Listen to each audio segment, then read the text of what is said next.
তিনি যে লীলা আমাদের সামনে তুলে ধরেছেন, এটাই তার দিব্য জীবন, এটাই তার আলোকময় জীবন।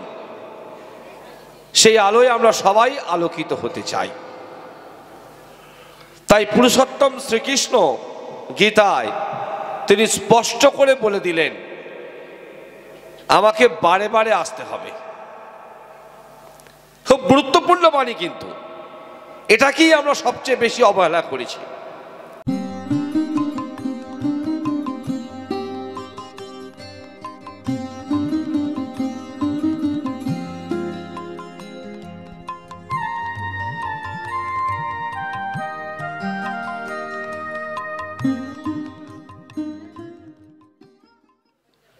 আমি বক্তা নয়, প্রথমেই বলি, বক্তা হিসাবে যদিও নাম দেয়া আছে, কিন্তু আমি বক্তা নই।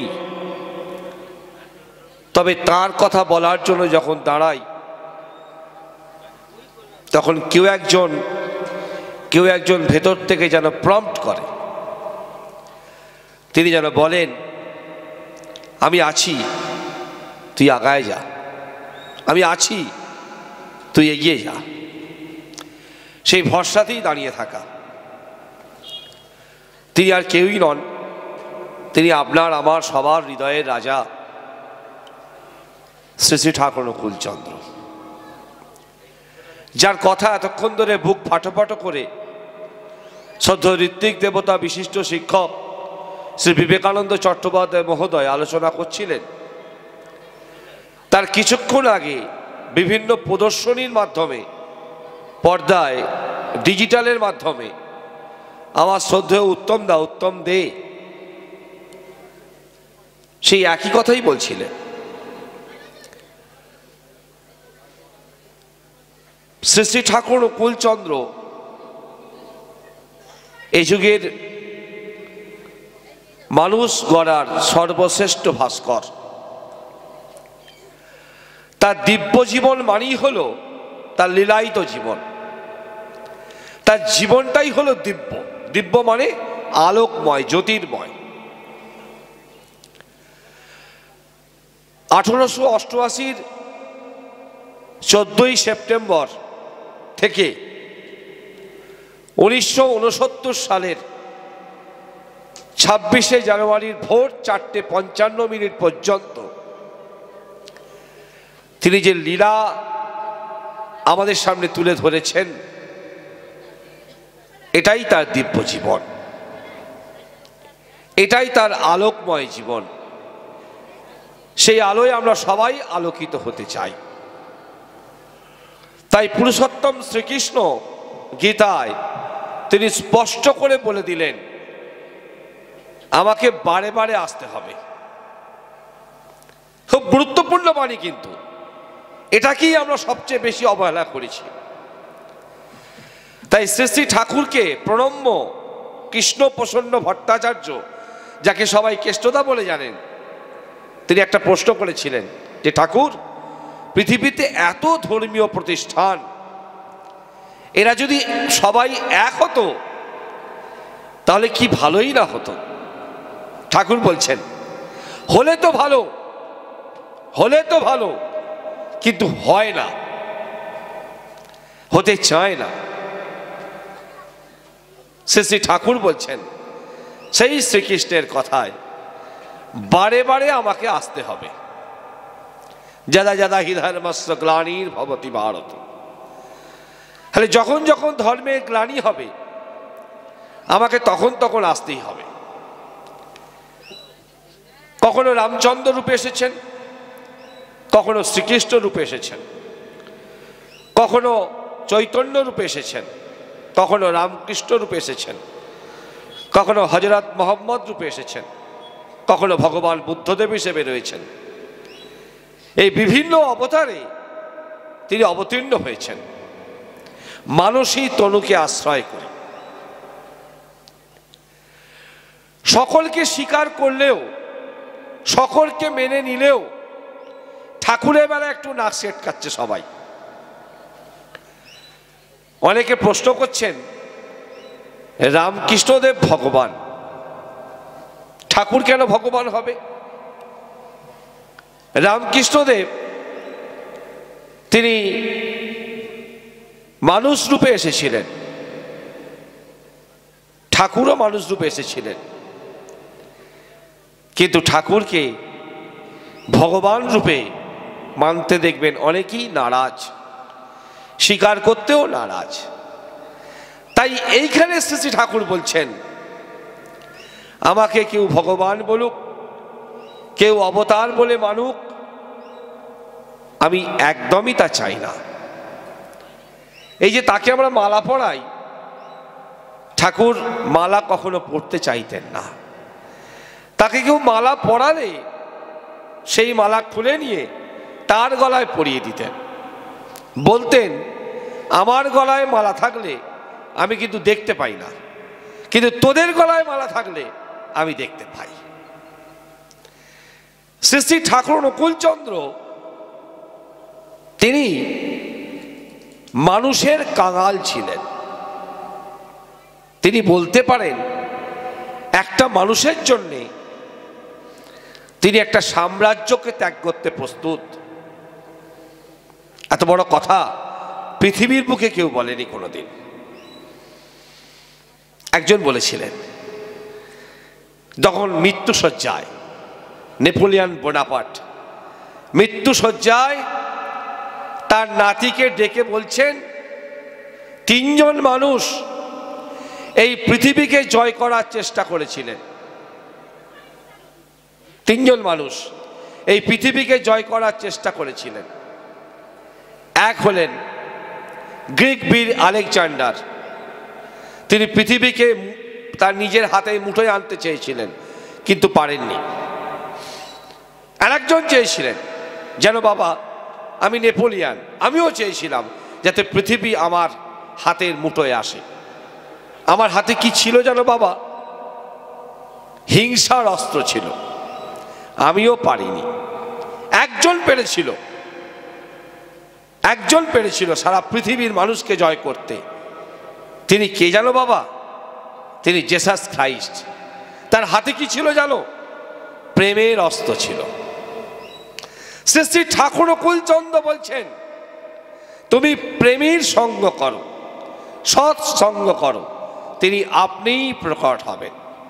এই যে তাকে পরম প্রেমময় বলে সম্বোধন করি, তার প্রেম ঐশী প্রেম। ওই প্রেম আমরা যত কালচার করব, আমাদের ভেতরেও কিন্তু এই প্রেম আসতে শুরু করবে। কিন্তু তিনটে বাধা আমাদেরকে তার কাছে যেতে দেয় না। কি সেই তিনটি বাধা? সত্যানুসরণে তিনি বলেছেন, যা তিনি 22 বছর বয়সে লিখেছিলেন। যে বই থেকে বিশ্বকবি রবীন্দ্রনাথ ঠাকুর অবাক হয়ে বলেছিলেন, এ বই যিনি রচনা করেছিলেন তার বয়স কত? তখন তার বয়স 22 বছর বয়স। এক রাতে এক নিশায় সেই বইটি তিনি রচনা করেছিলেন, সত্যানুসরণ।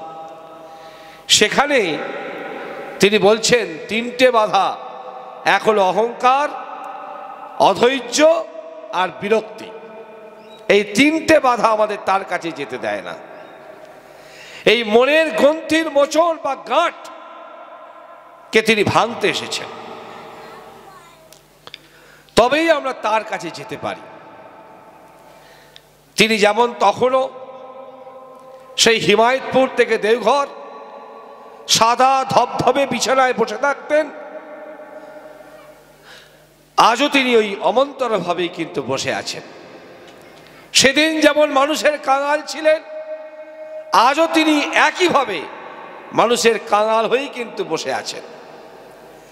আমাদের এই হাসি মুখটা দেখবার জন্যে তার সে কি আকুল ব্যাকুল ভাব, তার সে কি ছটফটানি, মানুষকে নিয়ে তার চিন্তার অবকাশ সব সময়।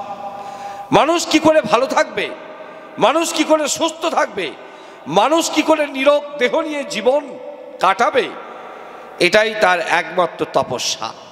তিনি বলছেন, ভগবান শ্রীকৃষ্ণ মোহন বাঁশি আমার কানের সামনে বহুবার বাজিয়েছে, মা কালী এসে আমার বোঝা বয়ে দিয়েছে, আমি এতে খুশি হইনি। আমি চেয়েছিলাম মানুষের জীবন থেকে দুঃখ, কষ্ট, দারিদ্র, শিশু মৃত্যু, অকাল মৃত্যু এগুলো কি করে রোধ করা যায় তার চাবিকাঠিটা পরমপিতা আমায় দয়া করে তুমি দাও। সেই চাবিকাঠিটা পরমপিতা আমাকে দিয়েছেন, আমি তোমাদের কাছে উজাড় করে তা বলে দিয়েছি। আমার যা বলার ছিল সব বলে দিয়েছি। পাকা রাস্তা বেঁধে দিয়ে গেলাম, 10,000 বছরের সম্পদ দিয়ে গেলাম, আমার আর আসার প্রয়োজন হবে না। আমি জ্ঞানের চাবি উপুর করে দিয়ে গেলাম, এবার তোমাদের করার পালা। ছোট্ট একটা কথা, করাই পাওয়ার জননী, তার জন্য কিছু করতে হবে, পরম পিতার জন্য কিছু করতে হবে, ঈশ্বরের জন্য কিছু করতে হবে। হে ধনঞ্জয়, ঈশ্বরের জন্য কর্ম করো ধনঞ্জয়। এই পৃথিবীতে দেখবেন আমরা অনেক কর্ম করি, মা বাবা, ছেলে পুলে, নাতি নাতনি, পাড়া প্রতিবেশী, আত্মীয় কুটুম, জামাই, সবাইকে নিয়ে আমরা ব্যস্ত। যাকে কথা দিয়েছিলাম মাতৃ গর্ভে 5 মাস বয়সে, শোনা যায় শাস্ত্র বলে সন্তান যখন মাতৃ গর্ভে 5 মাস ছুঁই ছুঁই হয় তখন নাকি ভগবান তাকে দর্শন দেয়। শাস্ত্র বলছে 5 মাস যখন সন্তানের বয়স হয় মাতৃ গর্ভে, তখনই নাকি তার হাত পা চুল নাক এগুলো নাকি তৈরি হয়, দেহ গঠন হয়। সেই সময় ভগবান তাকে দেখা দেয়। ভগবান তাকে বলে মায়ের এই ছোট্ট জায়গায় তুমি আছো, আমি তোমাকে সব সাপ্লাই দিচ্ছি মায়ের মাধ্যমে, জল দিচ্ছি, অক্সিজেন দিচ্ছি, খাবার দিচ্ছি, সব দিচ্ছি। তুমি এই ছোট্ট ঘরে কত কষ্ট হচ্ছে তোমার, একটু অপেক্ষা করো, যেই 10 মাস 10 দিন হয়ে যাবে আমি তোমাকে ঠিক বের করে দেব। সে তখন হাসতে হাসতে বলে এই কষ্ট আমি সহ্য করতে পারছি না, তুমি বের করে দিলেই তোমার কথা আমি কখনো ভুলবো না, আমি তোমার কথা বলবো, কথা দেয়। কিন্তু সন্তান যখন গর্ভ থেকে বেরিয়ে যায় ঈশ্বরকে তখনই কিন্তু বুড়ো আঙুলটা দেখিয়ে দেয়, আর তার কথা ভাবে না, আর তার কথা বলে না, আর তার কথা শোনে না, ধর্মসভায় যায় না, সৎসঙ্গে যায় না। আর এখন একটা নতুন যুগ এসেছে, মোবাইলের যুগ। প্রত্যেকটা মা বাবা, আমাদের যারা ঋত্বিক দেবতা মণ্ডলী আছেন, মানুষের দরজায় দরজায় তারা যান, তারা জানেন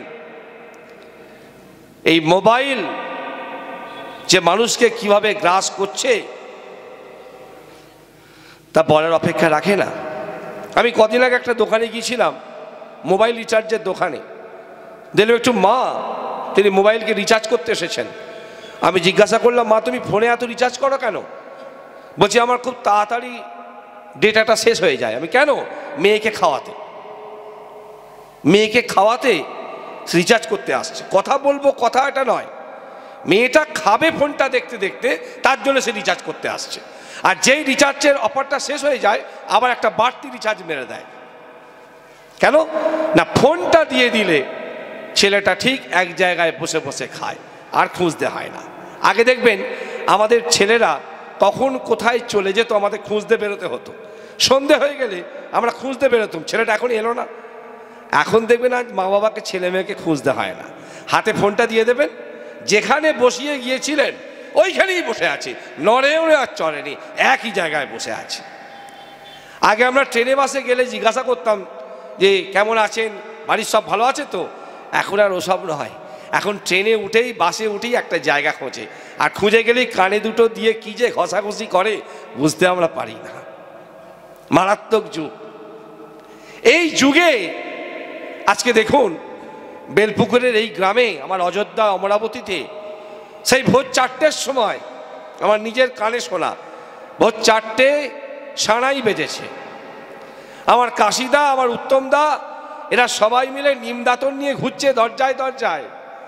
দাদা উঠে পড়েছেন তো, নিমের দাঁতন নিয়ে ঘুরছে, আর হাতে কি আছে জানেন তো, আখের গুড়া থানকুনি পাতা।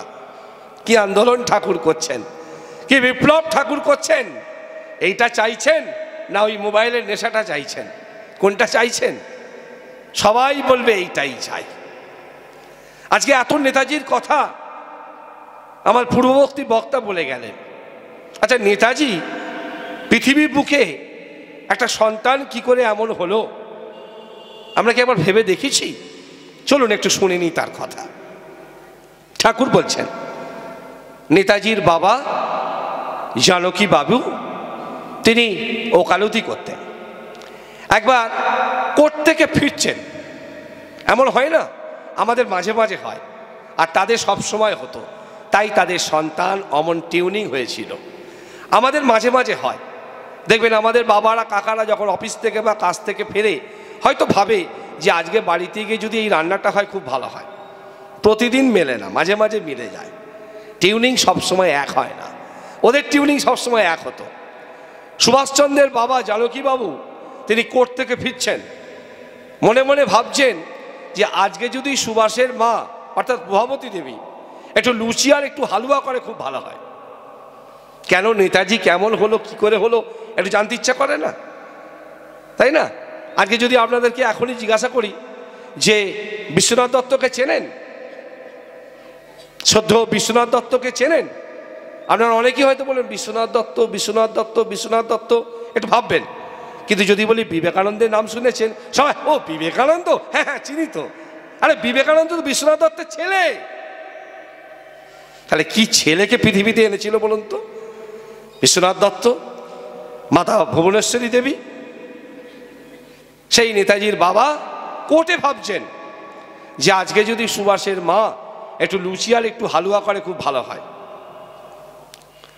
সুভাষের বাবা কোর্ট থেকে ফিরেছেন, মা মনোময়িনী দেবী, ছবিটা দেখুন।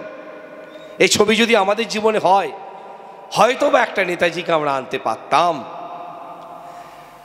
সুভাষের বাবা যখন ফিরেছেন, তার মনোবৃত্তানুসারিণী সুভাষ জননী প্রভাবতী দেবী তাকে গামছা জল এগিয়ে দিচ্ছেন। খেতে বসেছেন, সুভাষের মা তাকে খেতে দিচ্ছেন। কোর্টে ভেবেছেন লুচি আর হালুয়া, সুভাষের মা গরম গরম লুচি আর হালুয়া পরিবেশন করছেন। সুভাষের বাবা মনে মনে ভাবছেন যে ভাবলুম কোর্টে, আর বাড়িতে এটা হয়ে গেল, কি করে হলো? সুভাষের মা কি শুনতে পেয়েছিল? মনে মনে ভাবছে। তখন তো আর মোবাইল ছিল না, হোয়াটসঅ্যাপ ছিল না, কিচ্ছু ছিল না। কি করে জানলো? মা জানতে পারে। সন্তানের খিদে পেয়েছে কিনা মা বুঝতে পারে। কিন্তু আজকে দেখুন, তোমার মা কেমন আছে বলতে পারবে না, তোমার বাবা কেমন আছে বলতে পারবে। এই মোবাইলটা দিন, মোবাইলটা দিন, মোবাইলে একটু হোয়াটসঅ্যাপে একটু ভিডিও কল করে দেখি মা কেমন আছে।